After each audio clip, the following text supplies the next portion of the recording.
What a way to equalise. Great goal.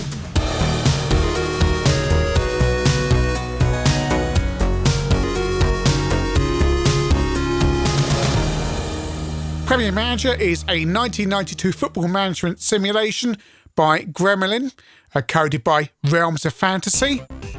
Released at the end of the year, some of the magazines reviewed it in their December 92 issues, but most of the reviews came early 1993. Released on the Amiga ST PC Megadrive, but we're going to come to that, and the Acorn Archimedes.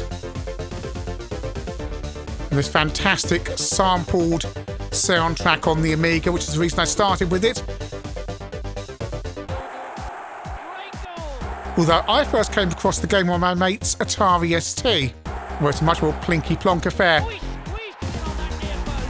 I wonder if they got Jonathan Pierce in to do the commentary samples on this game, if they just taped it off Capital Gold, because in those days, I think I'm right in saying he was only on the radio in London. Comes with this code wheel familiar to Gremlin game players, with this black on black text, with more black on black text behind the windows, and you match the football strips to the little windows, the shirts to the shorts. Problem is, in some of these versions, the colours don't quite match.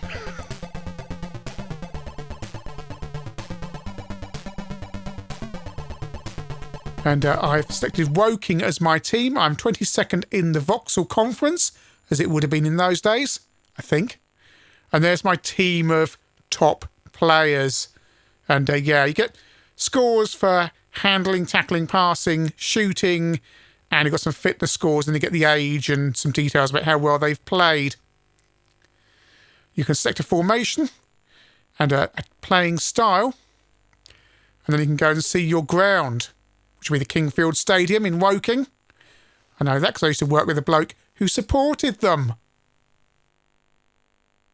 And here's a new one for a football management game. You have to fill the advertising boards with the sponsors. This gets tedious very quickly. Novel when I first saw it, because the other football management games I played were like Football Manager and Football Manager 2 on the Amstrad CPC, and I saw this on my mate's ST. It's like, oh wow, you can do stuff with the ground. And that's great, but the selecting all the billboards is just really tedious. But yeah, Kingfield Sports Stadium, we've got 286 grand in the bank account. Don't worry, I won't keep that there for long. And we're going to do some ground improvements. Then you go to the transfer market and see who you can buy. Now, sadly, can't just chime in and try and bid for David Howes at Tottenham. No, you can only bid up to one division up or one division below you. So we're going to try and buy Norris from Chesterfield. Do you have a look at him? He's very good at passing. Doesn't tell you the number, annoyingly. So we bought our players. And you can also rename them. So there you go. There's my star striker, Mr. PSB, 34 out of 100 or 99. Age 26. Rod Hull is going to be in goal from the Futures 8-bit. Bit of fun, you can do that. Then you go to the telephone. And this is where you manage different aspects of the game, such as your training and your physiotherapist and your scouting. So you have to put all your players into training and select which kind of training you want. This is very tedious. There is a lot, as per a lot of football management games, of just endlessly clicking and managing stats within the game. So anyway, I've done all that. Let's play a game. And it's not going to be a game this week because it's a League Cup preliminary and we're not in that. Results that I don't care about.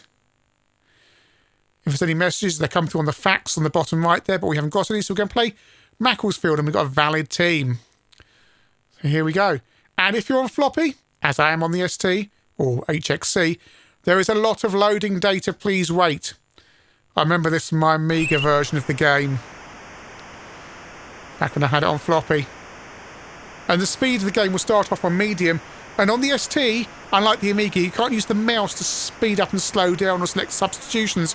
It's all done on the keyboard, which is very annoying because I'm mashing the keyboard trying to work out where the controls are.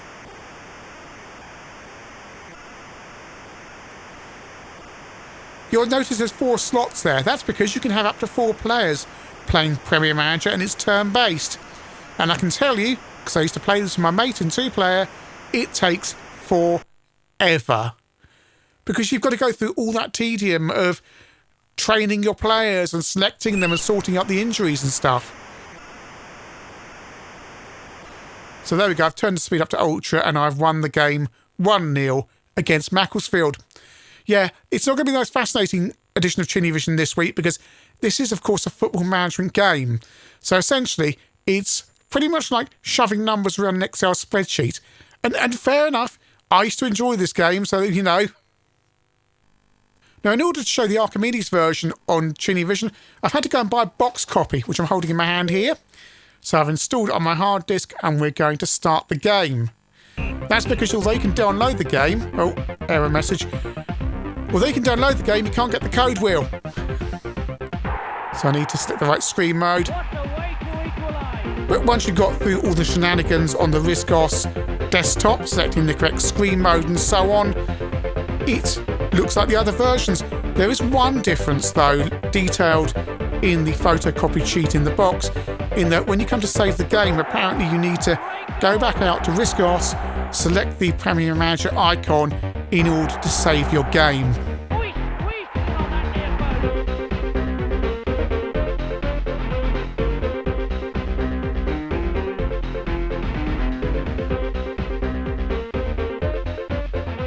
The music sounds slightly off.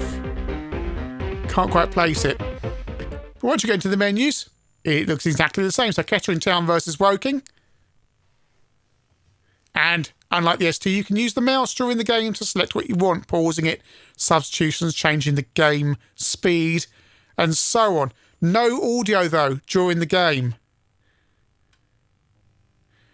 Not even a peep when the referee blows his whistle or something. There was a PC version. Again, it's very similar to all the other versions. You do need quite a lot of free memory, though, if you want to have sound. In fact, I had to give up freeing up memory. I just played the game without sound because, yeah, it just... and it's not unreasonable amounts it's asking for, not like Frontier 2, where you had to have silly amounts of memory available. But I just got to the point where I went, I'm just going to get the game working. I don't need ad-lib. And, yeah, it's the ST and Amiga version. It's just ported straight over. It's like it's done on some kind of common development system or something, but there is a remarkable consistency between these games. The differences are things like lack of colours on the substitution screen on the PC version, which can make looking at what position players are in the heat of the moment difficult. On the other versions, they're all colour-coded, but it's all small stuff. I bought a cartridge of this for the Sega Megadrive. Different tune and a different menu. In fact, if you've played Premier Manager 2 on the Amiga or ST, you'll already know. Yes, like Lotus, where Lotus on the Megadrive is in fact Lotus 2 to everyone else, Premier Manager on the Megadrive is in fact Premier Manager 2. So it's a more advanced game with more options, updated graphics. It is, though, as Amiga Power pointed out, basically an update of Premier Manager. It's not an entirely new game, it's just improved.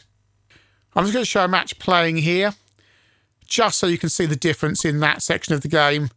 But this is clearly Premier Manager 2, and yeah, not what we're here to review today, but hey, since I've got the cartridge, might as well show it.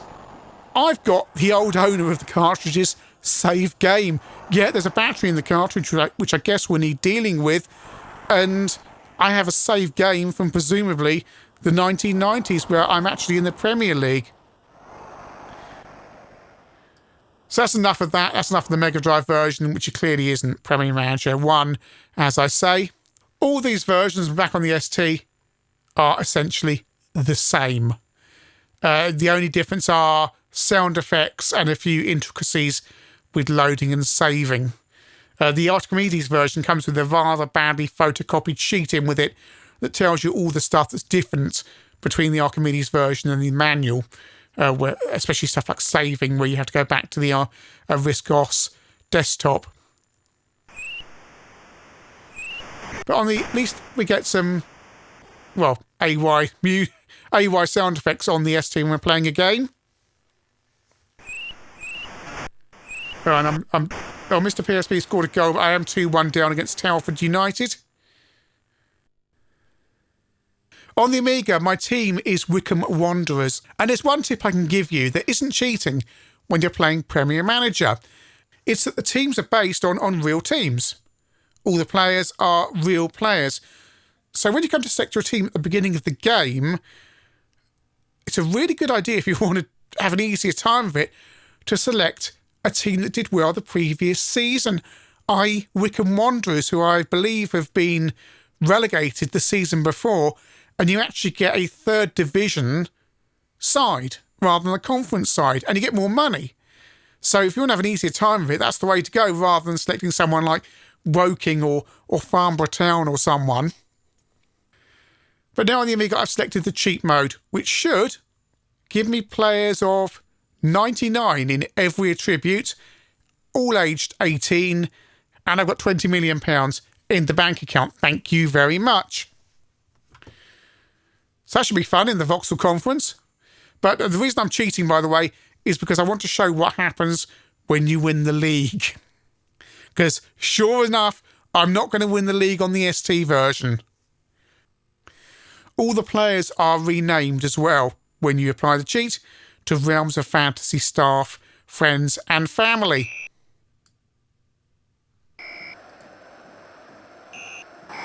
On the Amiga, when you're playing a match, you do get this nice crowd samples, which adds to the game. Also, notice in the substitution screen here, unlike the Archimedes version, the different positions are differently coloured. Really doesn't matter what I do now, because I'm going to thrash everyone.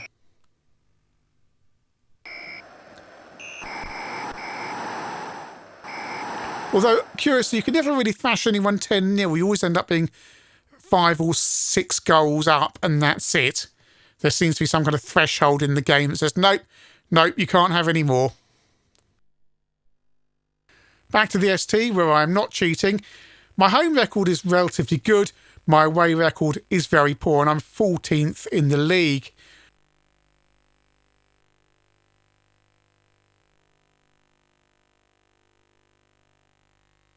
There's my top scorers. Top scorer is Wingard, who I bought from Gloucester Bus Station. Lots of stats in the game, but not overwhelmingly so. You only need to look at them if you want to. So I'm not going to be thrashing this team 5-0 or something, because with my normal players. Up front, we've got Wingard and Mr. PSB, with a midfield of Baron Harris and Mensky.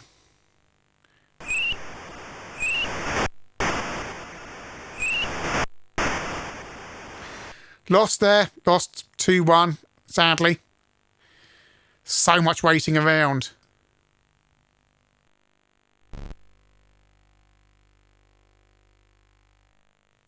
Faxon on the ST, and Rod Hull has a groin injury,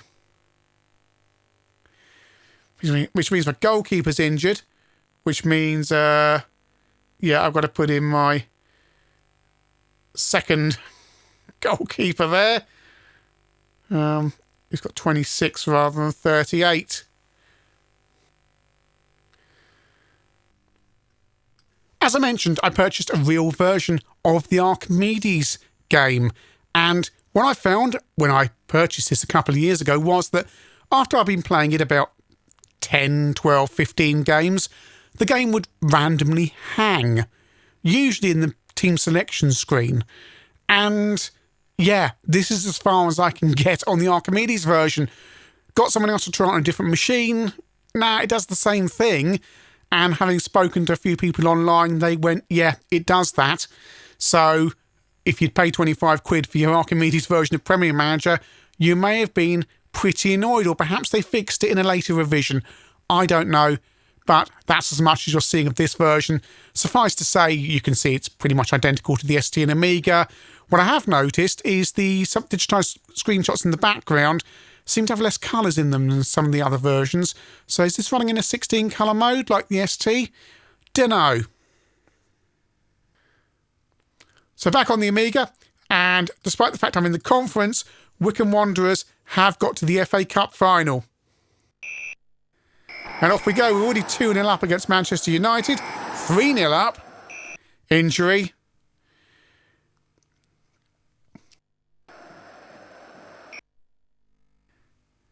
But I think we're going to comfortably win this. Another player injured. Put them on. 4-0, 4-1. 5-1, 5-2.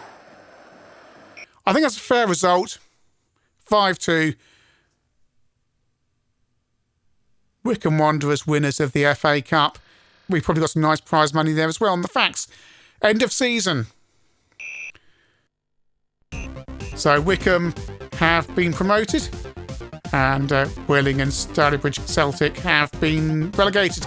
On the ST, if you only have half mega memory, there's no part-timers league, so you can't be relegated at the start of the game. There we go. I think we did very well there. That means we're in the UEFA Cup next season, or the European Cup, doesn't it? That's good. I'll take that. Third division team.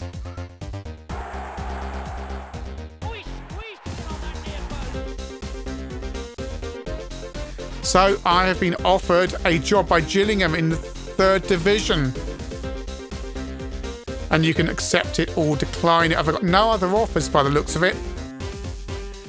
What they don't do is they don't give you a load of money when you go accept the job. I think in Premier Manager 2, I could be wrong, when you get offered a job, they offer you different amounts of money to spend as well. Which team's that? That's not Bruce Grobbelaar, is it? No, I don't know. Anyway, here I am. I'm now at Gillingham, home of the TVS Television Theatre. Back on the ST, where no promotion is in prospect. And yeah, because I'm loading from emulated floppy, there's lots of waiting around. So yeah, Wycombe Wanderers still got promoted anyway. And you only have the worst team, because as I say, you can't get relegated on a 512k Atari ST.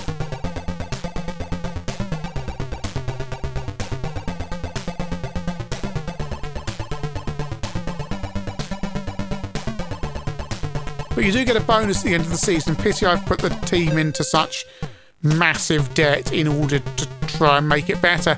But never mind. And if you want to know how badly I've done at Woking, I've got an overdraft of £171,000 and a bank loan of £231,000, which I'm sure at an interest rate of 14.4% isn't risking the Kingfield Stadium at all.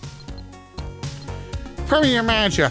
At the time, wow, it was a step up from the Football Manager and Football Manager 2 on my Amstrad CPC. I looked at it and went, wow, this is so much better, isn't it? You can do so much more. And I've had a relative amount of fun playing around with it for this review.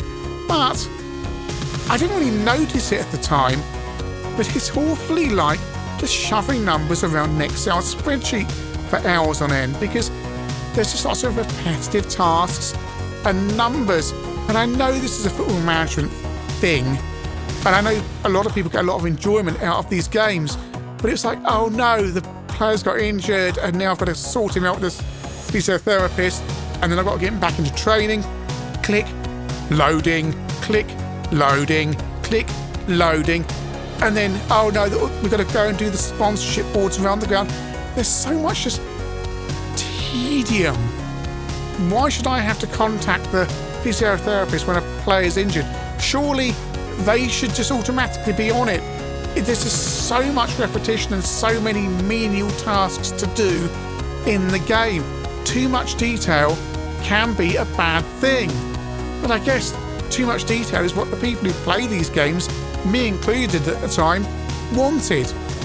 There's not a huge amount of variation between the versions, all very consistently programmed. The differences are what you'd expect. The Amiga version has lovely sampled sound and a great title tune, but the ST version otherwise plays exactly the same, less the fact if you've got 512k, you don't get the lower league teams. The Archimedes version is deeply frustrating because on my machine it just crashes. And I spoke to someone else about this and they went, yeah, it does that. And seemingly it's a well-known issue. If Archimedes owners are telling me, it crashes. But this is the start of a series of games, Premier Manager 2 and Premier Manager 3, that were very successful and competitors to the far more successful Championship Manager. And hey, we all know where that one ended up.